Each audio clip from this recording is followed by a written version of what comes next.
Hi, my name is Simon Zalesko, and I major in interactive media and game design. Hello, I'm Melly, and I'm a biology/biotech major. It's recording. Hi, my name is Angel, and I'm an aerospace major. Hi, I'm Sonia Katua, and I'm a data science major and an environmental science minor. We are the 99%.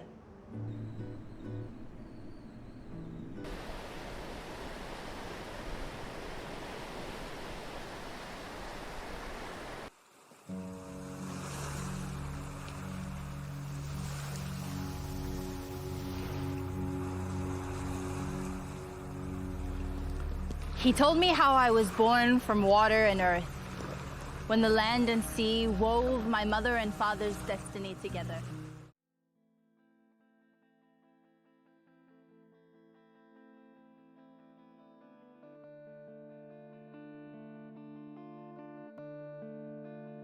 The Pacific Climate Warriors are a grassroots network of climate activists from Pacific Island nations like Samoa who advocate for stronger global action against climate change. They focus on Pacific communities' vulnerabilities due to rising sea levels, extreme weather events, and other climate impacts. The Warriors use traditional Pacific values such as stewardship of the land and ocean as a foundation for their activism. They are known for powerful symbolic protests, such as using traditional canoes to block coal ships in Australia.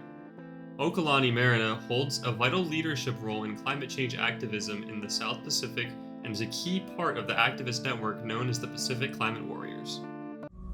My unborn children will never know the land and sea as I have. Okalani Mariner was born and raised in Samoa. Her ancestors are from the island of Niue and the Kingdom of Tonga. Family is essential to the Samoan way of life, and in her article, I'm from Samoa, I fight climate change because I don't want to be the last to live in our homelands. She talks about how her grandparents would tell stories of her ancestors, and how they were mindful of when to harvest, forage, and fish in ways that allowed populations to recover. Mariner strongly believes in the importance of Indigenous peoples' role in finding nature-based solutions to climate change. Growing up, she used painting and drawing to express herself, and notes that her feelings are heavily influenced by the world around her. This helped guide her towards using poetry as an asset in her activism. Throughout her life, she has seen climate change's impact on her community through flooding, sea level rise, cyclones, and droughts. In the same article, she recalls, "When my parents were my age, they used to have 1 or 2 cyclones every decade. And now, because of climate change, we expect at least 3 a year."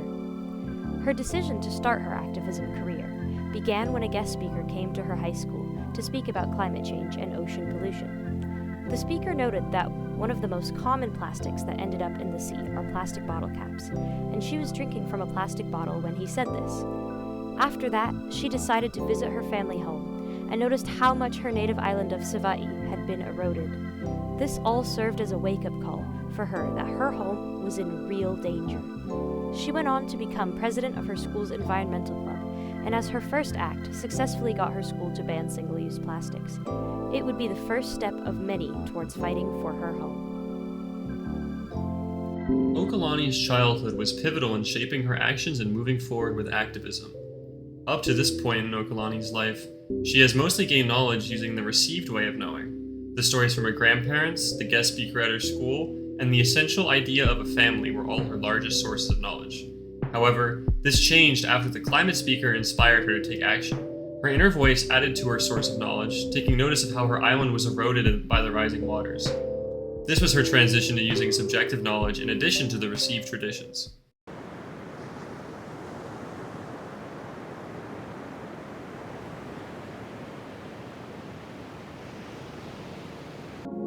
She began by campaigning, advocating, and fundraising to support her local area's struggles with climate change. While president, she facilitated the installation of 3 filtered water stations, as well as raising funds for a water tank in Kiribati. She and her club also planted 100 native trees on our high school campus, as well as 1,000 trees in the local national nature reserves.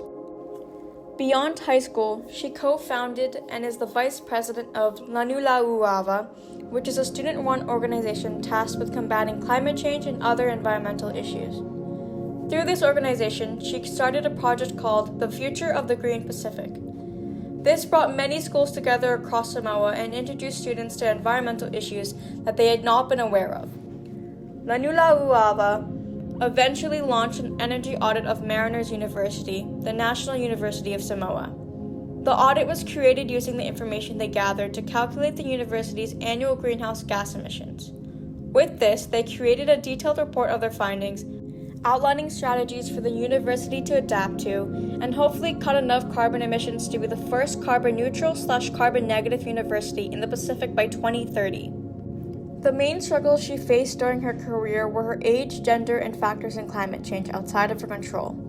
She was, and still is, quite young, so she had to do far more work to get people to take her seriously and prove that she was capable. Large companies do not listen to younger activists and often try to bully them or scare them off. Protests are typically more dangerous for younger people if the police get involved. They're also more violent towards women in general. Corporations and institutions wish to push their agenda, and activists get in the way of that, especially climate activists, and so a lot of violence is put into place to try to stop them or discourage them completely. Climate activism is very dangerous, and in 2020 alone, there were 227 attacks on activists, and the younger activists are, the more dangerous it could be. Samoa is only responsible for about 1% of global greenhouse gas emissions, and yet have to deal with the brunt of climate change. Islands are so much more vulnerable to flooding and sea level rise than any large nation. It is extremely difficult to solve a problem locally that is being caused globally. She has to appeal to large groups such as the Commonwealth of Nations to get other countries to mitigate their impacts on her homeland, but they often do not listen or follow through on their promises. However, throughout all this resistance to change, Okalani Mariner has shown resilience in the face of powerful countries and organizations not agreeing with their cause, and continues to fight to this day with no intention of stopping or slowing down. Okalani's energy audit of the National University of Samoa is a perfect example of procedural knowledge. She and her group systematically evaluated the information to calculate the greenhouse gas emissions of the university and then used that information to inspire action. It's a continuation of the knowledge that Okalani has gained from both her family and herself, and a reflection of who she has become now that she found her voice to speak out and make change. As you already know, in 2020, Okalani Mariner was a co-founder of the Lanulauava Student Association at the National University of Samoa and a member of the Pacific Climate Warriors. But did you know that 2 years later, Okalani Mariner was a representative of the Pacific Climate Warriors at COP27 in Egypt? It was here she presented the Kiau Emergency Declaration. The declaration was a cry for help from the Pacific Islanders, urging immediate action in hopes of ensuring a future for their communities. She stated, "To us, climate action means survival, and furthermore, that these next 10 years will be the most crucial in ensuring our survival, and it will be particularly significant for small island nations." Climate change, Okalani has remained focused on ensuring that Indigenous voices and youth are heard in climate conversations. As she once said, youth and Indigenous people must have a seat at the table, emphasizing the need for inclusive climate action at all levels. Her ongoing legacy lives as a tribute to those who feel helpless against the big corporations. Much like the hummingbird, the initial impact isn't massive, but that isn't what matters here. Rather, the effect she has on others and her ability to unite them is what gives Okalani Mariner her true value to society.